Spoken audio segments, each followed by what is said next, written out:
How to read faster, ये question पूछा है मुझसे, एक ने नहीं कई लोगों ने पूछा, और वो कहते हैं कि भाई प्रैक्टिकली पॉसिबल नहीं है 4 दिन में, 5 दिन में या एक हफ्ते में एक बहुत ज़्यादा मोटी बुक को फिनिश करना। तो ट्रस्ट मी, ये बिल्कुल पॉसिबल है, ठीक है। उसके साथ आपका कॉम्प्रहेंशन भी रहेगा, और ऐसा कुछ नहीं है कि कोई मिराकल है, बस देखो प्रैक्टिस और सही तरीके से प्रैक्टिस, ये बहुत ज़रूरी है। डिफरेंट डिफरेंट वीडियोस देखे, जब मैं प्रिपरेशन स्टार्ट कर रही थी तो ऑफकोर्स मुझे पता था कि मेरे पास टाइम बहुत कम रहेगा, हार्डली मुझे 4 या 5 घंटे, वो भी बहुत ज़्यादा हो गया, तो इतना मैं निकाल सकती हूँ जिसमें मैं पढ़ सकती हूँ। तो मुझे ये पता था कि मेरे पास टाइम कम है, तो ऑफकोर्स मुझे रीडिंग स्पीड जो है वो बढ़ानी होगी। तो ऐसे क्वेश्चन के सॉल्यूशन को मैंने यूट्यूब पर ही सर्च किया, बहुत सारे वीडियोस देखे, जिसमें कि रोमन सैनी का एक वीडियो मुझे बहुत काम आया, और कुछ और भी वीडियोस जो है, कुछ और टेक्स्ट मैंने, कुछ ब्लॉग्स पढ़े, कुछ वेबसाइट्स चेक की, बहुत सारी चीज़ें करी। उसके बाद मुझे समझ आया कि भाई क्या करना है। तो जो आज भी इस वीडियो में मैं आपको बताने वाली हूँ ना, वो आपको बहुत सारी चीज़ों का एक ब्लेंड है, बहुत सारे ट्रिक्स का एक ब्लेंड है, बहुत सारी जगहों से जो मैंने सीखा है उसका एक ब्लेंड है। लेकिन स्टार, ये चीज़ें तभी आपके काम आएगी जब आप प्रैक्टिस करेंगे, बहुत ज़्यादा प्रैक्टिस, ठीक है। एक बार आपने प्रैक्टिस कर ली, एक बार आपने पेस पकड़ लिया, तो आपको बिल्कुल भी प्रॉब्लम नहीं जाएगी आगे, और हमेशा ये चीज़ जो है ना आपकी लाइफ में आपके काम आने वाली है। तो सबसे पहले अगर मैं बोलूँ कि कैसे फास्ट रीड करना है आपको, अब चलिए मेरे पास है एक बुक जो कि है ये वाली, ठीक है। अब मैं आपको कुछ चीज़ें बताना चाहती हूँ कि जब आप टेक्स्ट रीड करते हैं, ठीक है, टेक्स्ट रीड करते हैं, तो आपको कुछ चीज़ें ध्यान रखनी। अभी आप सामने देख रहे हैं, आप अपने मोबाइल की तरफ देख रहे हैं, मेरा वीडियो देख रहे हैं आप मोबाइल में, लेकिन क्या आजू बाजू की जो चीज़ें हैं, या आपके साइड में टेबल होगा या टीवी होगा या जो भी चीज़ है, क्या वो आपको दिखना बंद हो गई है? नहीं हुई है ना? क्योंकि ये जो सामने देख रहे हैं आपका, ये तो डायरेक्ट विजन है, या आप मोबाइल देख रहे हैं, लेकिन जो चीज़ें आपको अननोइंगली दिखाई दे रही है, अनइंटेंशनली जिनको आप देख रहे हैं, वो होता है आपका पेरिफेरल विजन। मतलब आप सामने तो देख रहे हैं, लेकिन आपको साइड का भी दिखाई दे रहा है, तो ये पेरिफेरल विजन होता है। ये समझना क्यों ज़रूरी है, ये भी आगे आपको मैं बताऊंगी, ठीक है। उसके बाद दूसरी चीज़ मैं बताना चाहूँगी कि आपने अक्सर देखा होगा कि जब आप ब्लैंक पेज पे लिखते हैं, ठीक है, आपने लाइन खींच कर देखा है ब्लैंक पेज पे, नहीं देखा तो वीडियो पॉज करके अभी देखना, ठीक है। ब्लैंक पेजेस पे जब आप लाइन खींचते हैं, तो अक्सर ऐसा होता है कि हम खींचना तो चाहते हैं सीधी लाइन, लेकिन वो क्या होता है, ऊपर की तरफ जाती है, ठीक है, सीधे सीधे ऊपर की तरफ। कई बार ऐसा होता है, कई लोग की नीचे हो सकता है, नीचे भी जाती हो, बट मेरे साथ तो यही होता है, तो वो ऊपर की तरफ जाती है। इससे पता क्या चलता है आपको, इससे पता चलता है कि आपकी जो विजन है, आपका जो विजन है ना, वो एक स्ट्रेट लाइन में ट्रैवल नहीं करता, ठीक है, सीधे सीधे नहीं देखता है वो, कभी ऊपर कभी नीचे, कुछ भी हो सकता है। इस तरीके से आपका विजन होता है। अभी इतने सारे डिफेक्ट्स के साथ आप रीड करेंगे तो कैसे काम चलेगा। अब मैं आपको बताती हूँ कि एक्चुअली में ये चीज़ें आपकी कैसे हेल्प करने वाली हैं। तो सबसे पहले आपको क्या करना है, आपको ये करना है कि आपको समझना है कि कमियां कहाँ पर है, कौन सी चीज़ जो है ना कमी है, लेकिन आप उसको अपनी स्ट्रेंथ बना सकते हैं।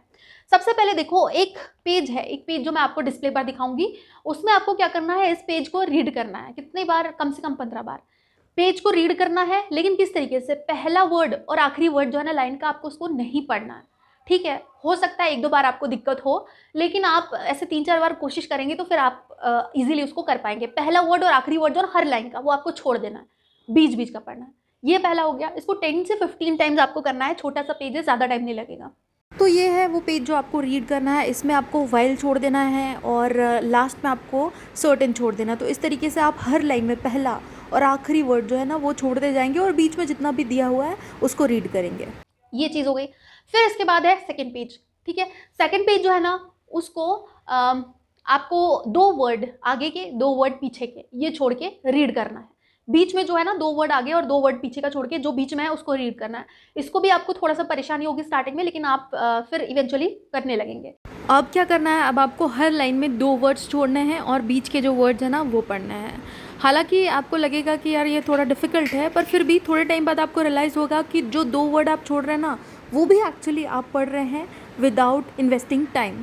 अब आपने ये रीड कर लिया।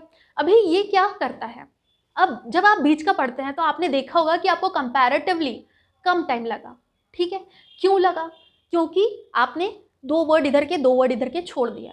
लेकिन इन 2 वर्ड्स का क्या हुआ? क्या आप इनको नहीं पढ़ेंगे? ऑफ कोर्स आप उनको ऑलरेडी पढ़ चुके हैं। किसके माध्यम से? अपने पेरिफेरल विजन के माध्यम से। जो विजन आपकी स्टडी में डिस्टर्ब करता था, उसकी वजह से आप आज ज़्यादा पढ़ सकते हैं। आप बीच का पढ़ते हैं, लेकिन ऑटोमेटिकली जो 2 वर्ड्स आगे के हैं और 2 वर्ड्स बाद के हैं, वो भी आप पढ़ लेते हैं अपने पेरिफेरल विजन के थ्रू। ये हो गई पहली चीज़, ऐसे आपको प्रैक्टिस करना है।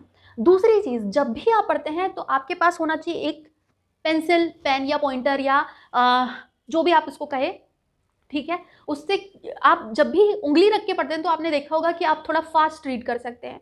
कैसे? क्योंकि जैसे मैंने कहा, आपका जो विजन है ना वो स्ट्रेट लाइन में ट्रैवल नहीं करता है, तो इस वजह से आप ऊपर नीचे देखने लगते हैं, ठीक है, आपको पढ़ने में परेशानी होती है। लेकिन जब आप यूज़ करते हैं इसको, अपनी फिंगर को या पेंसिल को या ऐसा कोई पेन वगैरह बंद करके अगर आप यूज़ करते हैं तो आप ज़्यादा फास्ट रीड कर सकते हैं। तो ये आपको हेल्प करता है कि आप स्ट्रेट लाइन में चले, ठीक है।